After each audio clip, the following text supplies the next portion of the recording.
Республика готовится к проведению Дней Ингушетии. Они пройдут с 1 по 3 ноября в Совете Федерации. Ключевым событием мероприятия станет подписание главой Ингушетии Махмудом Али Калиматовым и председателем Совета Федерации Валентиной Матвиенко значимых для региона соглашений.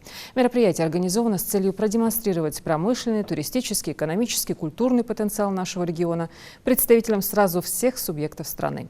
В программе мероприятия будут представлены блюда национальной кухни, размещена продовольственная продукция регионального производства.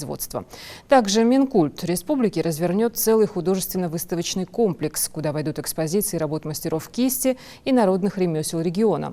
Культурную часть выставки украсят музыкальные хореографические ансамбли. Данное мероприятие делится на несколько частей. Одна из них – это экспозиционная часть, где наши министерства профильные, и Министерство экономического развития, Комитет по туризму, Министерство сельского хозяйства, все ведомства основные будут представлять свои достижения и планы на будущее в виде экспозиционных материалов. В рамках культурной программы Министерством культуры сейчас ведется работа по подготовке хореографических номеров, новых вокальных номеров.